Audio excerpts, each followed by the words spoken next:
Hi, welcome back to my channel. It's a pleasure to have you. On today's video, I'll be talking about my background, where I come from, how my early experience shaped me, and what inspired my academic choices. This is a personal story, but I believe it reflects the journey of many young Africans who desire to transform ideas into real-world solutions.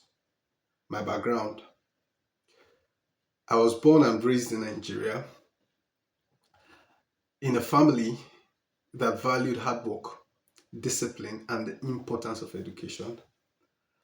I learned firsthand wonderful skills from my father that I still live with. I learned firsthand what empathy means, what leadership is, and what humility should truly represent.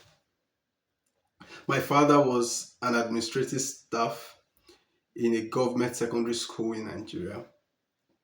He believed so much in education. He always encouraged me and my other siblings to go to school. My father loved education so much that he was willing to sacrifice and ensure his children could go through school.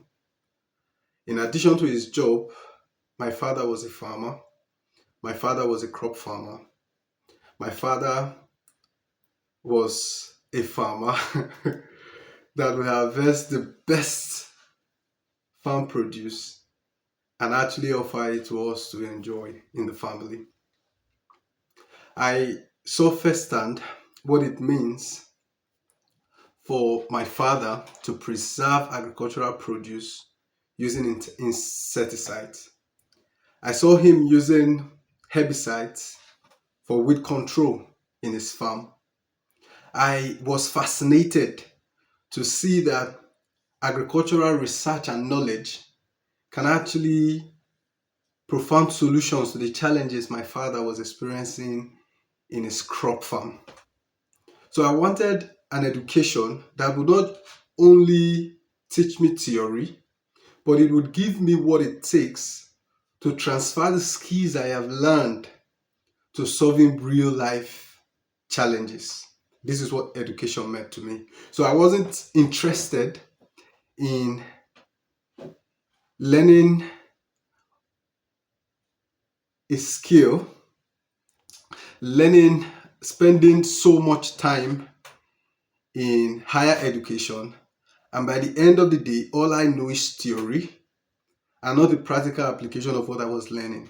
So my interest for higher education was bent at bridging the gap between academic research and knowledge to solve real problems, bringing academic research to solve problems in my immediate community and beyond.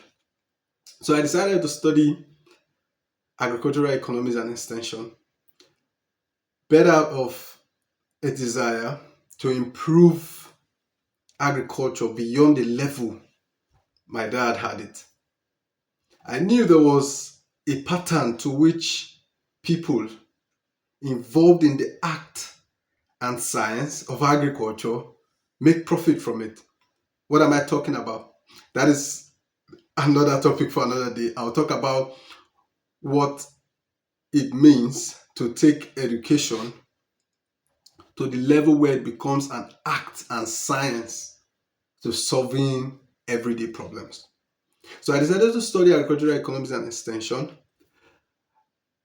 In my 400 level, in my fourth year in uni, that year is primarily dedicated to industry experience, as it is called. It actually afforded us an opportunity as students to go into the field on placement with agricultural firms, indirectly interface with local farmers, understand the challenges they face, and think of a way you can actually bring academic knowledge into problem solving. That year was my best year in the university. That year, I was opportune to meet local farmers. I was opportune to recommend hybrid seedlings and seeds to actually improve productivity. And when they adopted it and tried it, because we went back for feedback and we actually saw these farmers happy, I felt relieved. I felt very accomplished because I could see what knowledge and research academically can do in terms of profounding solutions to local problems. After completing my undergraduate program in uni, I had the opportunity to serve as a youth corps member, a national service scheme in Nigeria, where I served as an administrative staff at the Federal University of Ekiti as a youth corps. In that interim role, I had the opportunity to interface with stakeholders again. I had the opportunity to interface with students and management. I was working in the Servicom team. We were involved in the feedback collection from students, attending to student inquiries.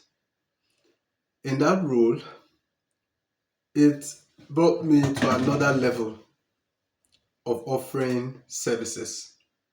Yeah, it gave me an opportunity at that level to come in to a similar system where I graduated, and now positioning me to actually understand what my stakeholders need, what students desire, what student experience they would actually desire to actually engage more in the university, what were the challenges they were facing, and in what way can the university actually come in.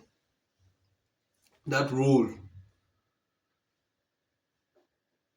gave me a perspective of consulting. So after graduation, after NYC, after passing out, it's a 1 year program. After passing out, I got a job offer as a business development consultant. Working as a business development consultant in an agri business offered me the opportunity to interface with business managers and CEOs that were innovative in their thinking. They know they needed a solution, even if they couldn't really express how the process of the product or the product itself would be, but they know they needed a solution that would improve production. This is where I realized I needed something more. I needed something more beyond the level I already was exposed to. I needed a perspective that would actually bring more of the research knowledge into practical problem solving. I took a decision at this level to seek study abroad. My decision was driven by three key goals. One, to gain global perspectives, to develop skills that go beyond theory, and to push myself outside my comfort zone. I decided to study abroad.